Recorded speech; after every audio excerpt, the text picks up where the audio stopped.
there are many learning opportunities, but I'll focus on two. The first learning opportunity is, this is a very big task.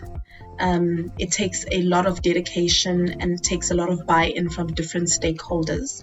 And if you would like to get something which is comprehensive and ideal, you'll need to spend a lot of time, like I said, getting buy-in from different stakeholders, a lot of time developing the systems, a lot of time setting up new programs or new processes, and that can be sometimes unattainable, or it can sometimes take very long to get to that stage. So my advice is, work with what you have.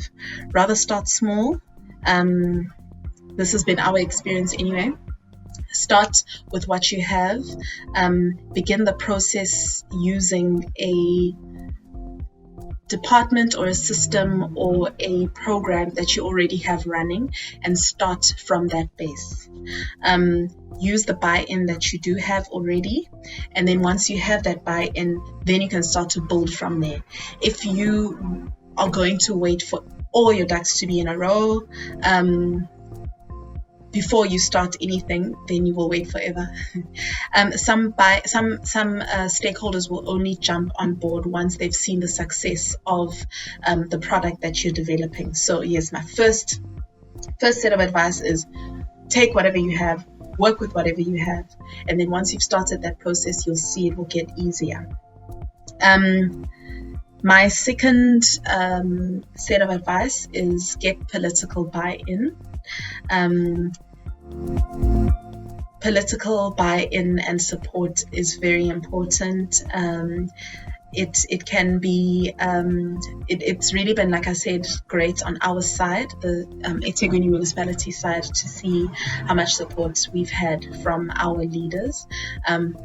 As far as you can, get that buy-in, because if there are any issues, then at least you have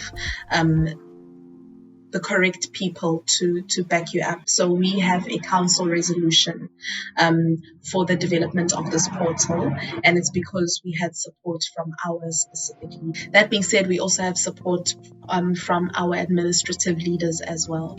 My third learning point, which I didn't write down but I think is important, my third learning point is that you must be prepared to need more time and more resources than you thought you would need.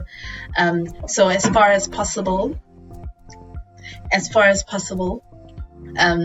try and get as many hands on deck as possible within your team, people that you're working with already, and dedicate people and time to the development of your portal, because it chows a lot of time and it needs a lot of focus from people, and it can't be a project on the side. If it's going to be a project on the side or another one of the many things that you just do, it stalls the process of the development of your final product.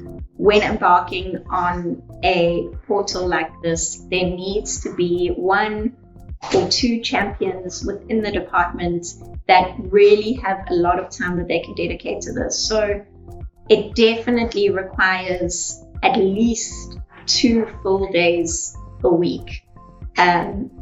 So if it's just one person, it needs to be 50% of their time. And I know that often departments are undercapacitated, and during the transition into the portal, they still sort of that their information flows are still what they used to do, and then trying to move across to the portal. So often it's 2 jobs happening at the same time while that transition occurs.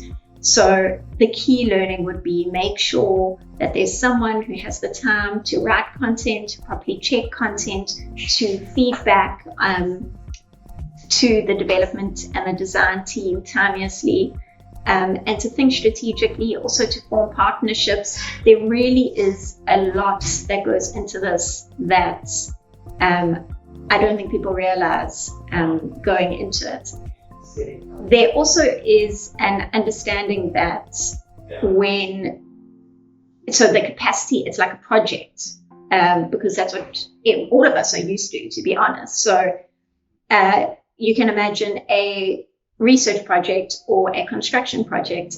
there is a point where it's complete. And I think that that's the philosophy that we took into this portal, and it's something that we have to learn, sort of unlearn in our own minds. So there is no finish for this project. Yes, there can be a launch once it's got the sort of bare essentials, but that really is only the beginning. So the capacity needs to be long-term. And what you do after launch is almost more important than what you do before launch, because that's where the credibility of the portal and the unit of whoever's driving the portal really comes. So I think if there's one key learning, it's don't work towards a launch or some sort of completion date. Brainstorm what you think success looks like for the portal and aim for that, and know that it's going to be a consistent job